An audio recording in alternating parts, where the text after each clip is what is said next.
What's going on, everybody? Patrick and Austin here from Obscure Reference, We're here back. to talk to you about The Boys, Season 4, Episode 7. Yep. That's crazy. We got one more left. The last before the The last. penultimate, some say.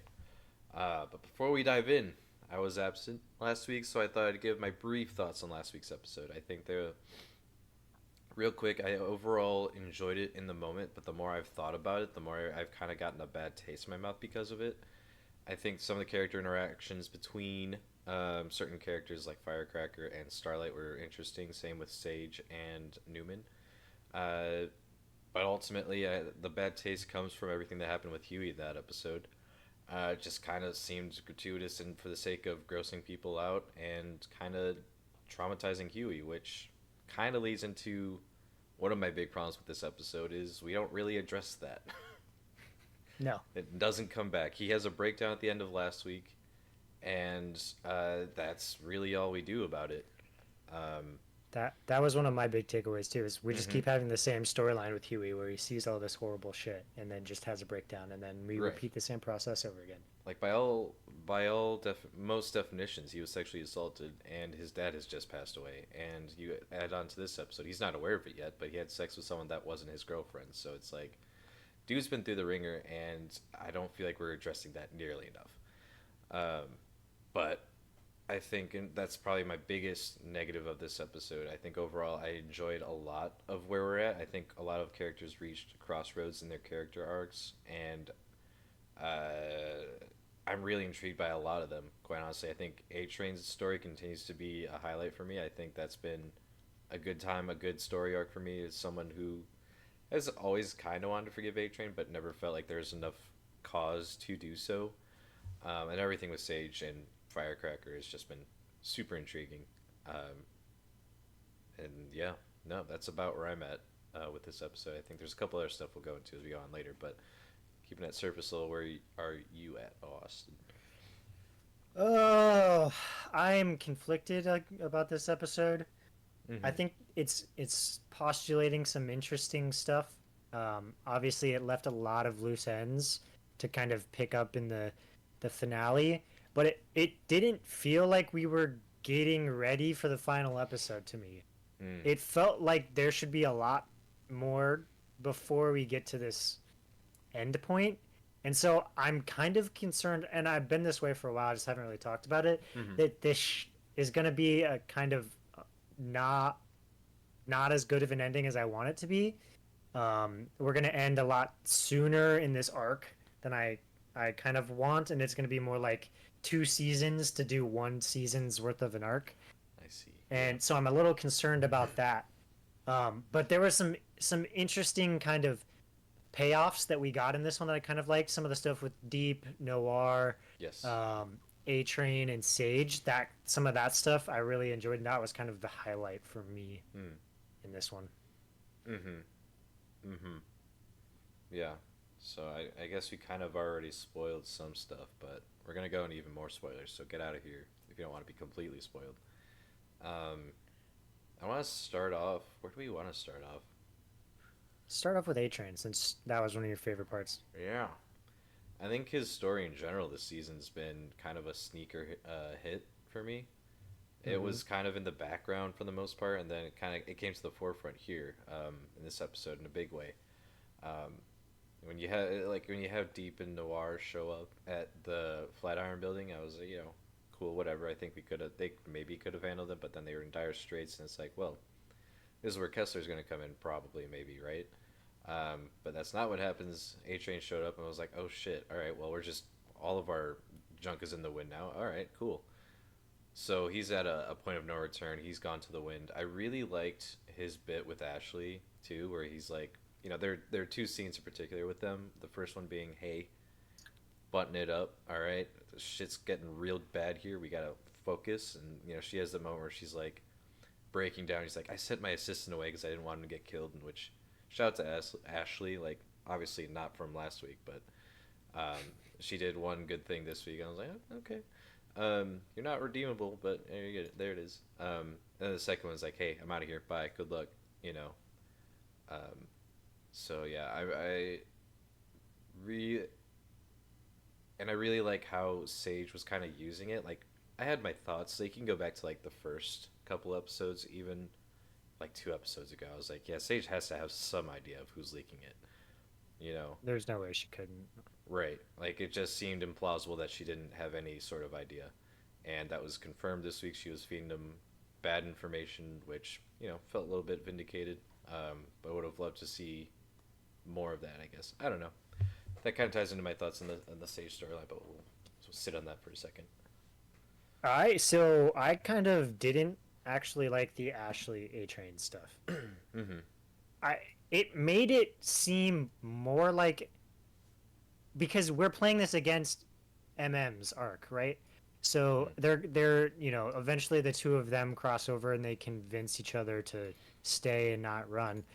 Right. And then you put that against Ashley and A Train, and they're not in a relationship, like a Hmm. romantic one anyway. No. Yeah. And so it's really weird how they played that out, where it was like they were running away, like they were MM and Janine, and it really threw me off because I was like, this doesn't play to what the relationship between these two Yeah. are. Mm-hmm. I mean, they're stuck in a web together because they've kind of implicated each other on the whole um, who is the leak piece, but it just felt like Mm-hmm. too far that they were convincing each other to like risk their life to stay.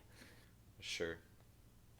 Sure. But I think outside of that, like the conversations between A Train and MM, I really liked. I think Mm-hmm. that A Train using that scene with the little boy to try and like convince MM to stay was really interesting, and I liked it because I thought that was a really good scene for A Train. Yeah. And I really liked what MM was saying at the same time too, of like, this never ends. Like this has taken everything from me, and it's still, we haven't actually accomplished anything. Mm-hmm. And I really thought that was a fun kind of conversation about the state of everything that's going on here. And so I really liked that interaction. Yeah, no, that's one of those dynamics that again that sleeper hit for me where I didn't really know how much I valued it until like this episode, last episode.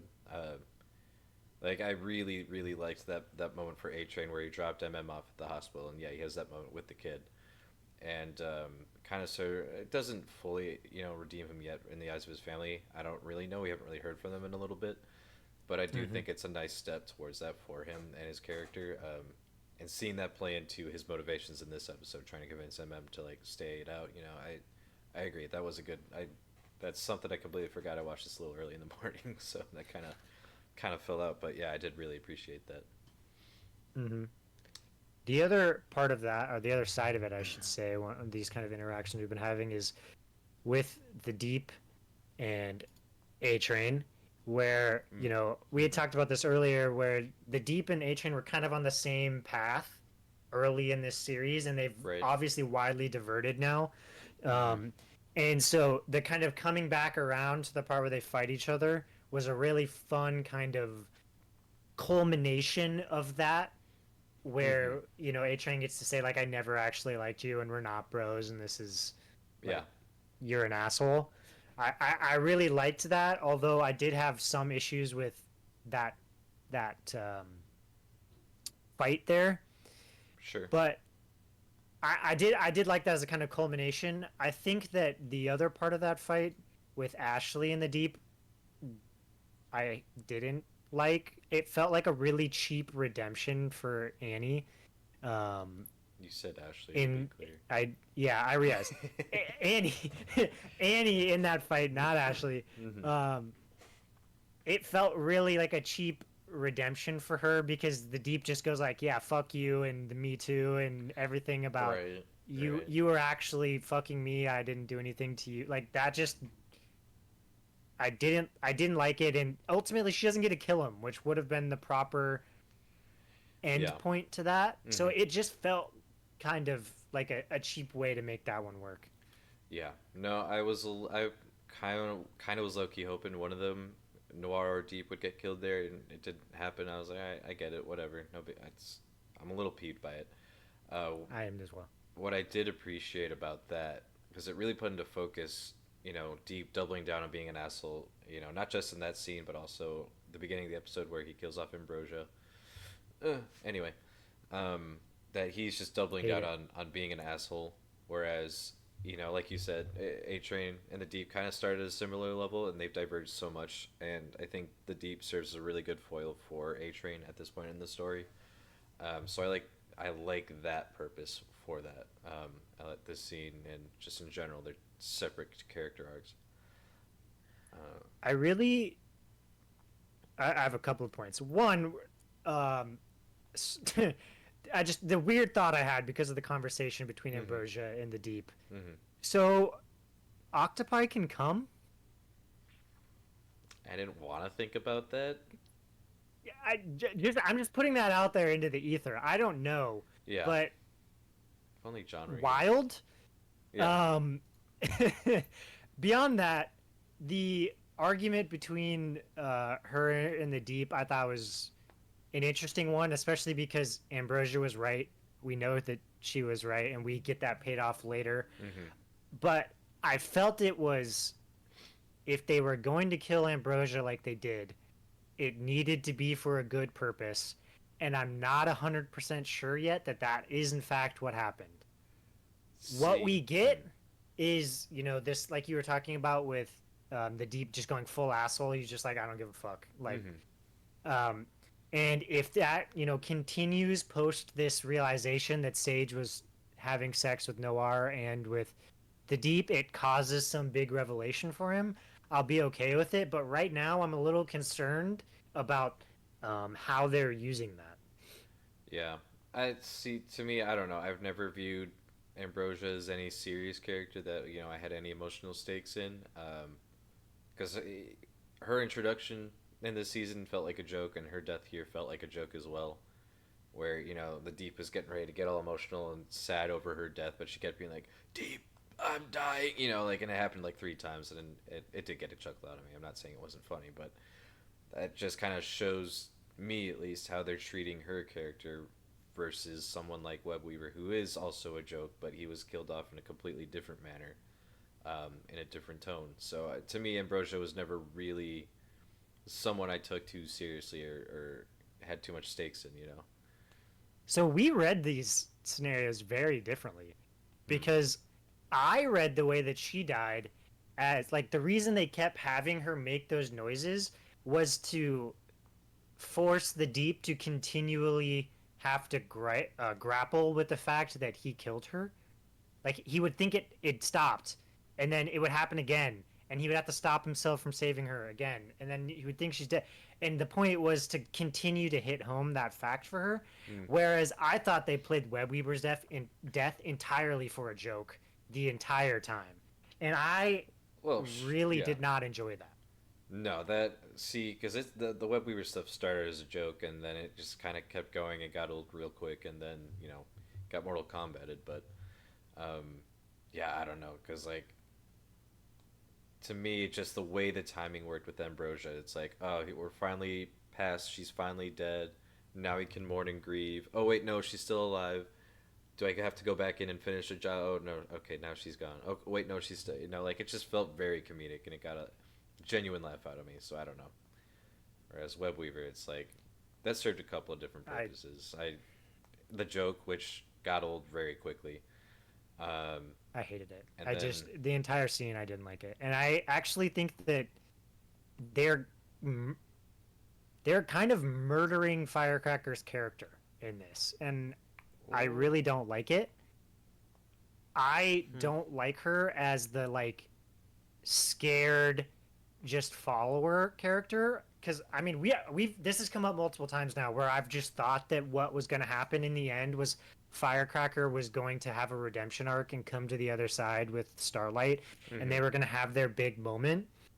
And so this her becoming the kind of like scared to do whatever Homelander wants so that I'm on the right side thing is just kind of a destruction of her character in a way that I don't want it to go.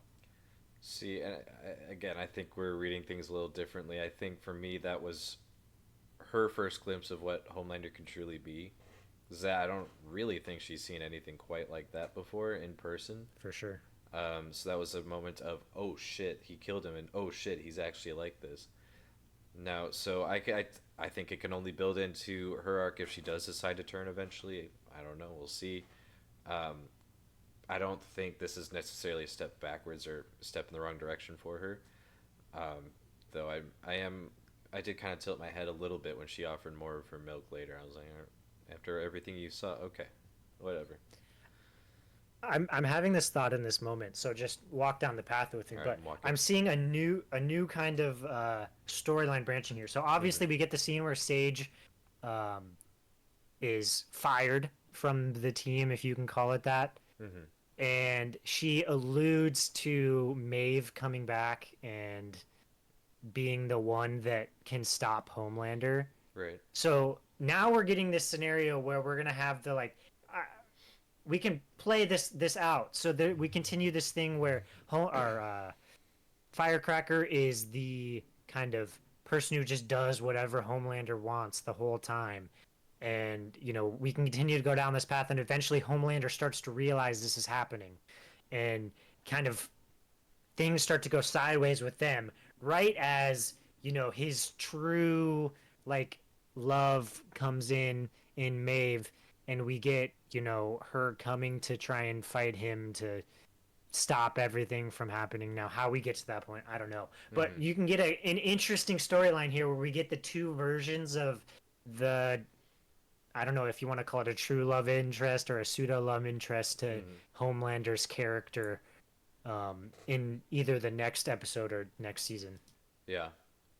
Nah, I think if we do get that sort of confrontation, that wouldn't be till next season. Well, I don't know. We built up Maeve, and I don't think they'd hold off on that. I don't know. That felt like a weird tease to put at the end of It this was before subtle. this It was episode. or very sudden. Like it just kind of Yeah, happened, and you're like, "Oh shit, Maeve still exists." yeah, and I was totally fine with the way her story ended last season. That we just kind of write her off. We don't have to see her again. Like I was totally okay with that. If she comes back, great. I do like Maeve quite a bit, but I didn't think the story needed her or called for her. But we'll see. Mm-hmm. If she comes back next Let, episode, it'd be sudden for sure, though. for sure.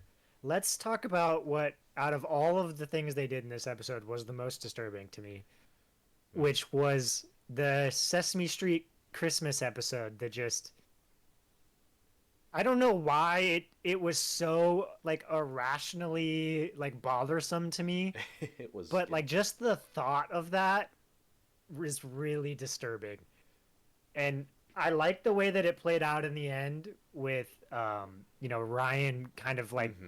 stepping into his own and being like, I'm not a follower and I do have these morals, and I'm gonna kind of take a stand and somewhat embarrass Homelander just on main Mm-hmm. out in the open. I did like how it ended, but man, I was like, this is yikes.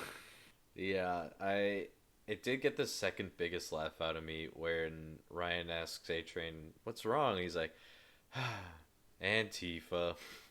That got a big laugh out of me. Second biggest laugh of the episode, I think. It threw me. I was not ready for that, No, especially when it opened. I was like, oh, this is where we're at. Okay. yeah, no, and I will admit the song they were singing got stuck in my head like for a few minutes after the episode ended, and I hate it because it's awful. But they're really good at those bad songs that are just a little too catchy. But I do think Yeah. it was disturbing for good reason. It's like obviously like, oh, that's really dark, the stuff that these puppets are saying, and it does serve to help further Ryan, show Homelander and Billy and Kessler, if you want to go that far, that this isn't just Homelander v2. This is Ryan. This is someone different. Mm-hmm. So Take a slight sidestep, but I want to talk about Butcher and the his devil and angel on mm, his shoulders, and the like I said in the last episode, I was very surprised by um the realization that he wasn't real. I mm, don't know why I didn't see it, but I didn't, no, I'm with you. and I liked that. However, I want the dichotomy of the two of them. I don't want one and then the other and then one and then the other. I want them both there, Mm-hmm. like arguing both sides. And so I was a little disappointed in the fact that we only saw Jeffrey's character in this one, and we never saw his wife kind of speaking the other side. And Yeah. at one point, I thought they were doing that for a reason. Like they wanted to show like when the butcher is in his like worst mindset, like everything is horrible mindset. He only sees Jeffrey's character, and when he starts to see optimism, he sees his wife. But it Hmm. never actually played out that way in the episode, and so Yeah. I didn't like that how that kind of played out. Yeah. No, you saying that kind of points it out as a problem, but I think the way they were handling, I think they focused a lot on Kessler this episode, or at least the storyline, not so much him as a person, but I agree that I like having Becca on the other side as the angel on his shoulder. I really like that dichotomy because I was like, again, I don't know why I didn't see it coming, but my jaw dropped on the floor when good old Jeffrey Dean Morgan turned towards Becca and he's like, "Shut the fuck up." I was like, "Huh?" That like jaw was genuinely on Yeah, the floor. So I really like that, and they didn't play with that really at all this episode. And I don't know if that's just the nature of where the tumor worm thing is. If it's just that strong of a presence in Butcher's mind now, I don't know. But I did like the whole silent treatment back and forth between Butcher and Kessler, um, as a not as sort of a substitute for that. I think Butcher finally just talking to people instead of people in his head. I think was enlightening or just refreshing because he's been talking like a loony all season, and now he's only talking a little slightly less loony. And then mm-hmm. having the payoff to him giving his worm the silent treatment to Kessler just kind of smiling as Butcher collapses at the end of the episode. It's like, well, he knew something was up. That's why he wasn't talking. That. So I'm interested to see where that goes. But I do agree. Let's get back to your point that I think we could use more Becca this episode. Yeah. How did you feel about the Mystique soup gunman story line and character? I love it. I honestly do like the fact that it's a shapeshifter that is the gunman. I was just grossed out the second I started peeling their skin, and I've watched the original Poltergeist a million times, so you think that wouldn't phase me, but it did. Ugh. It took me a second to realize what was happening there. Mm-hmm. Like, I saw that I knew it was going to be a shapeshifter when she touched the old lady. Yeah. Um, but as she started pulling off skin, I didn't realize it at first, and I was like, "What? Why? What is happening?"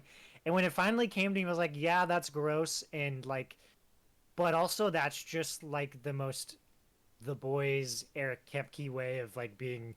Mm-hmm. This is the shapeshifter character where I was kind of like, all right, I guess. Um, but it led to an interesting place with Huey at the end of this. Yeah.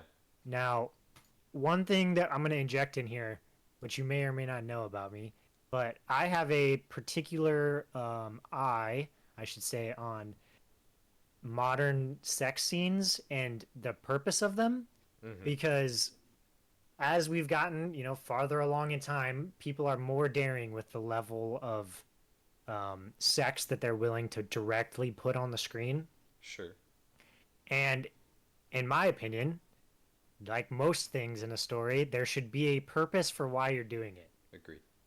And in this one, I think it went too far to the unnecessary because of what they decided this story was going to be.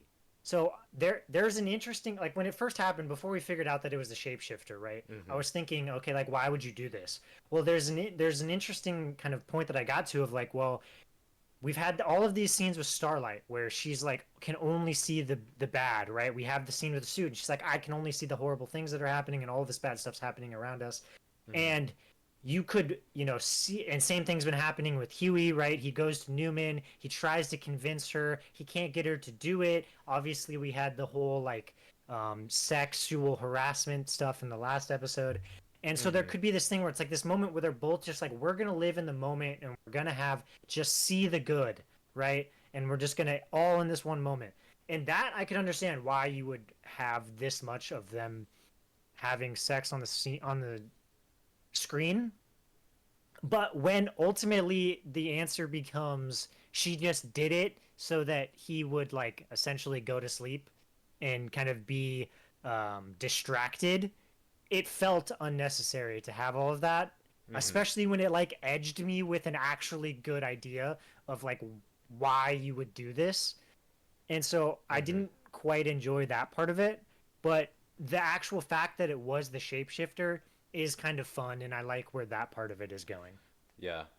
No, I'll agree with you on the fact that it felt gratuitous because yeah, it just kind of the tone really shifts and like music starts playing. And it's like we've not really seen them like too many like sex scenes between them.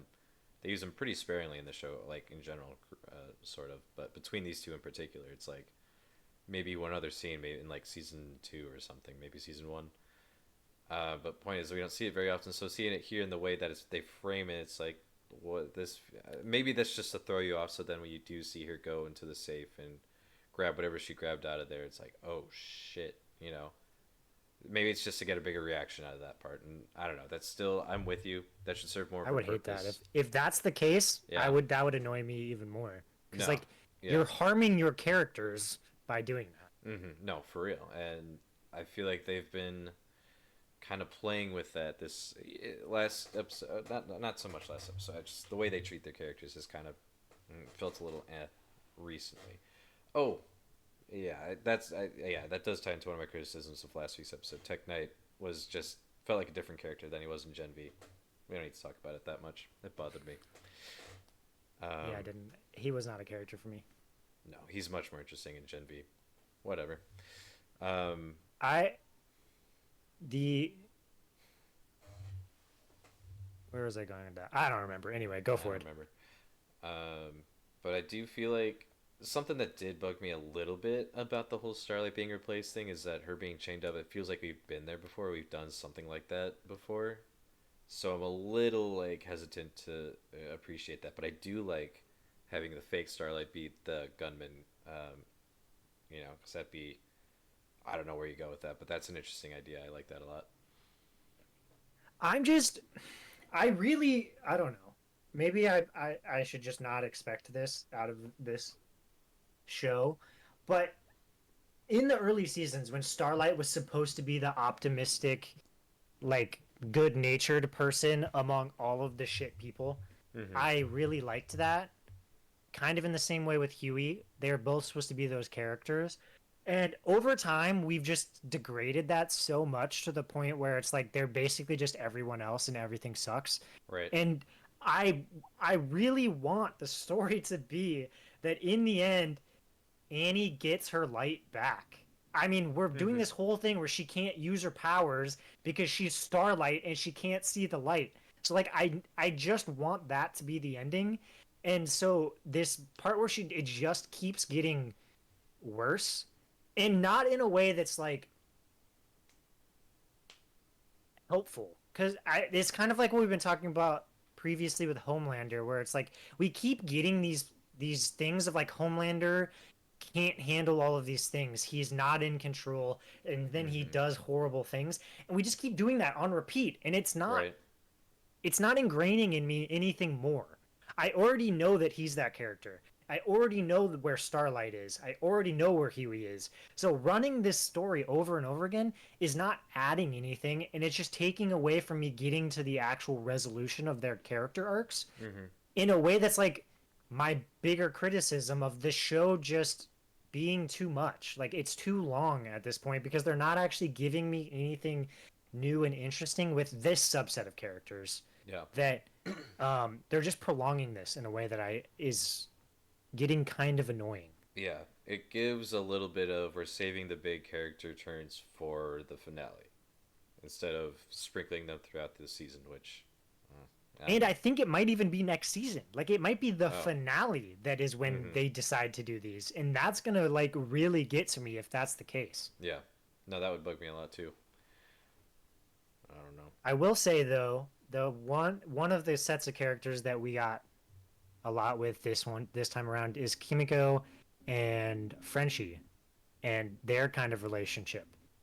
Yeah. Now I'm sort of mixed on it. However, I think it's going in the right direction. Mm-hmm. Um, I didn't really understand, and I still don't, this conversation they had where she had a flashback to her first kill, and why that meant that she could no longer talk. I understand, like, he said don't speak, so she didn't, so she could murder that person, but I don't necessarily understand why that means she can never speak again, even though she knows how to. Yeah. So I'm a little confused on that. However, I do like that they have this moment where they're like, hey, we're the same. We both hate ourselves for the things that we've done. And we're actually going to try and make a good decision here. We're going to try and see the light. We're going to try and, instead of, doing the thing that you should do if you're being pragmatic and kill Samir so that he can't, hurt you in the long run. And so I really like that part of it. And then he hits her with the virus and she has to cut off her leg.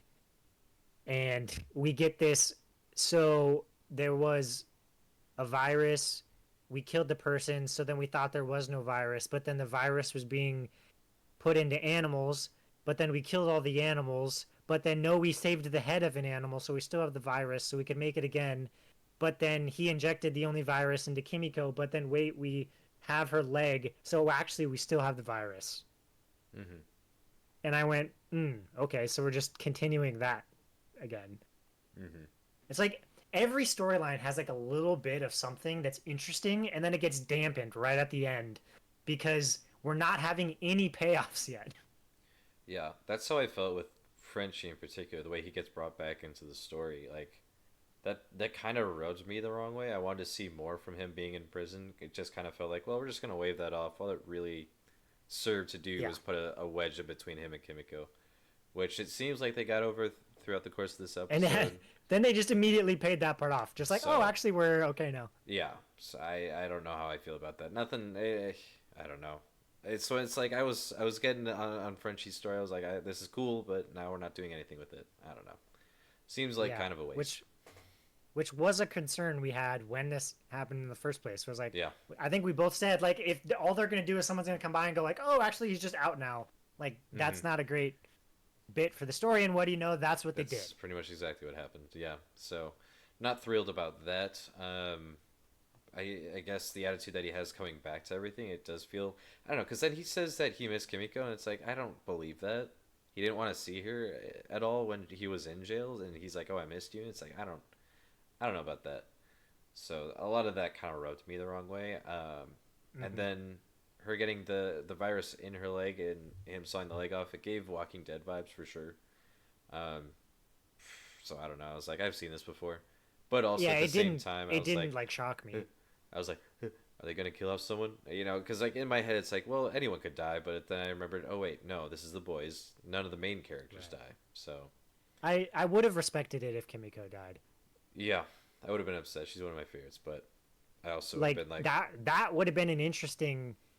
So why you have to do it this way, you don't. But let's hmm say you have to let them out of prison like this, so you kind of ruin that part of it. But then you have Kimiko die, so that then Frenchie again has to deal with this whole like hating himself because a person he likes dies. hmm It would have been an interesting kind of bit to that. So I am a little uh, perturbed about that part of it.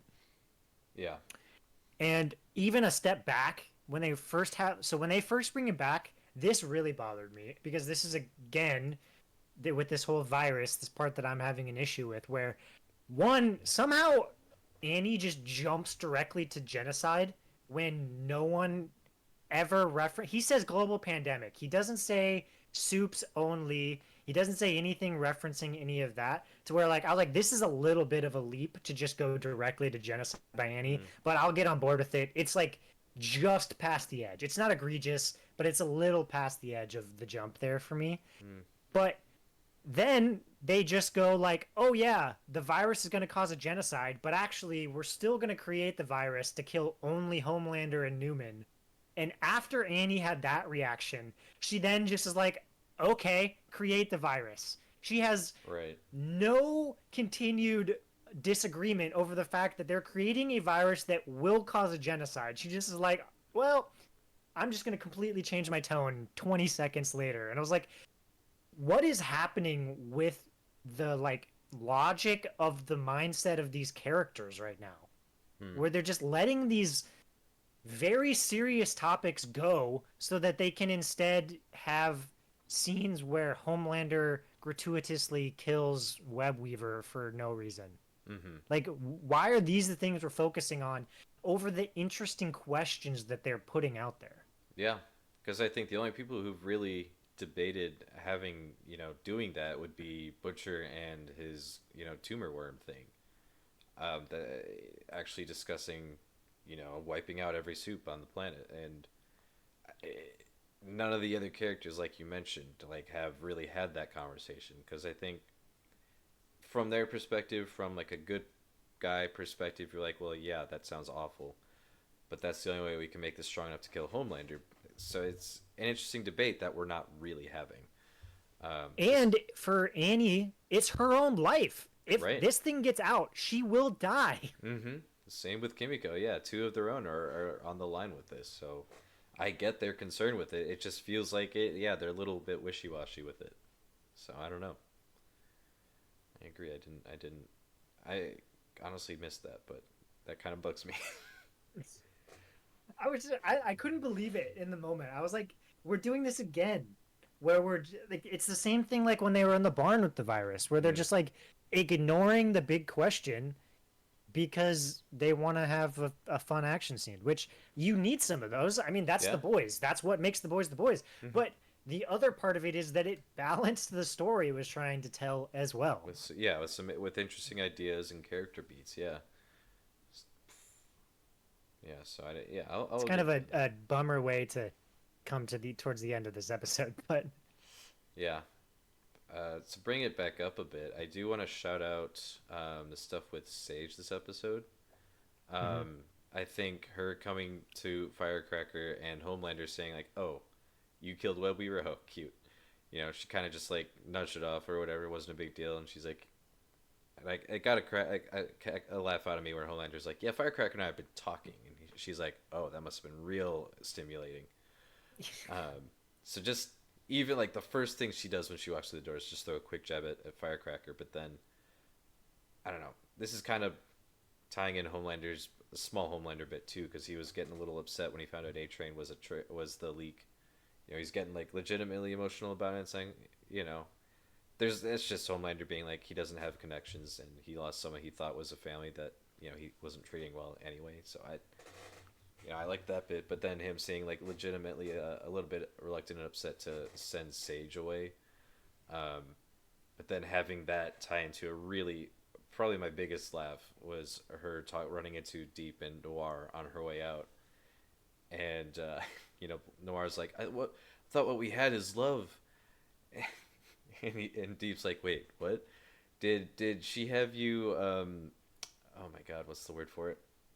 Lobotomized. Lobotomized. Thank you. Did she have you lobotomize her and to sleep with you too? And he's like, what? Lobotomize? So I just that really got a kick out of me. And then she leaves and he's Yeah, like, bro. I really hope that Noir dies. Like, I just want.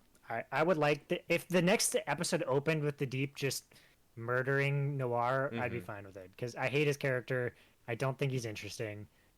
I He's I think yeah. this like as a way to show that the Deep was wrong about Sage is good, Yeah. but as a character, I think he sucks. So if he dies, I don't care. Yeah. Uh, He's just a joke to me at this point. but the stuff with Homelander, the way I was reading it is him not being able to handle the stress of everything going on. Like this is Mm, the cracks around the edge of him like he's no longer capable of holding in his emotion. Like he just destroys Webweaver because he can't like he's just so over it. He starts to cry because A Train is ends up being the leak. Ryan embarrasses him on main stage and you mm-hmm. can just see it in his face as he's just like slowly losing it. It's the cracks at the seam like showing up on him as he falls under the weight of everything that he's trying to do. For sure. Yeah. I could see that bit of it too. For sure. For sure.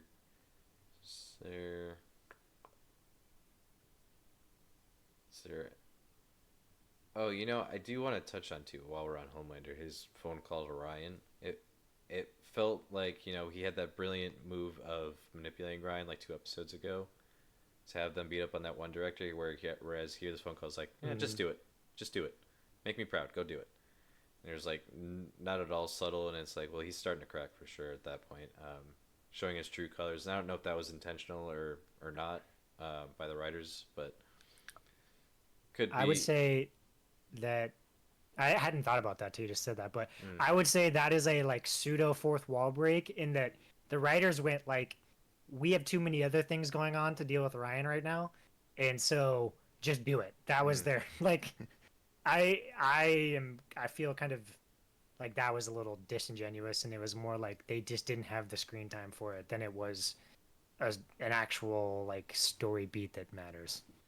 yeah, but I could also see it being Homelander, kind of getting used to the idea that Ryan is, with him and is going to listen to what he says and kind of taking that for granted, and then kind of building off what you were saying, where there are chips that are starting to show cracks in the armor, so to speak, and he just kind of doesn't even think twice about what he says to Ryan at this point to get him to do what he wants. So Well, the thing that's about that to me is like literally the I don't know if this is exactly true, but almost the most recent scene pat before this one between Ryan and Homelander was that scene of uh him manipulating him. mm, So like it was so recent in their interactions that it feels rushed. Like they needed a little bit more of that in my opinion to mm, like make that more believable, I guess. sure, yeah, I don't disagree with that. I guess the only guy we haven't really touched on is MM. I like where his story's going. It's neat. I guess nothing crazy to talk I about other than what we've already talked about. He feels like a mouthpiece for the most part at this point. Like Yeah. he's got the panic attack thing, but then they were like, "Oh, so I'm gonna give up control back to Butcher." But then also now they're kind of like, "Oh, we're both being the lead," Hmm. and so like he doesn't really have a story there. The stuff with Janine is like going away. He's sending them away. So that actual like story is just kind of like going to the wayside. And as much as I like what he says, it is mostly more about the story itself than it is specific to him because that's a truth for all of these characters. It's like Huey keeps having all of this happen because this thing never ends and they can't ever just like finish it.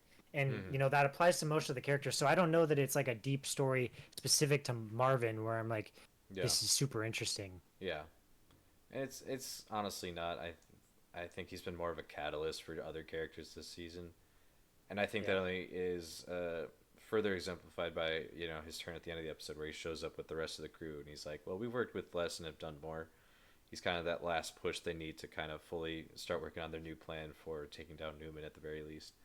And which I liked that turn at the end a little bit. It's like, well, they don't know that MM is staying. We kind of did as the audience, and then he shows up at the end. And it's like, okay, cool. Band's back together in a sense. So I don't know, nothing super interesting outside of that. I don't think. But any theories for next week? The finale. I don't know. I mean I kind of led with it at the beginning. I'm Hmm. concerned about where it's going. I wanted this. It's kind of like this is a weird tangent, but House of the Dragon, Hmm. where the first 3 episodes felt too long of a build up to the war. I feel like this is too long of a build up at this point to the war. I want the war to start. I don't want to wait until next season. I want it to start now. Yeah. And if it doesn't, I'm going to be disappointed. I'm pretty sure.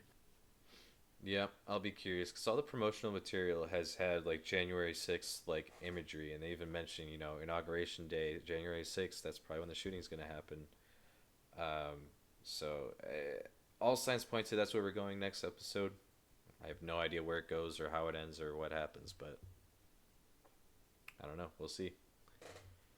So if you want to see that, be sure to subscribe and like and comment all that good stuff to stay up to date with our thoughts on the boys. Let us know what you thought of this episode. What was your favorite moment? What was your favorite joke?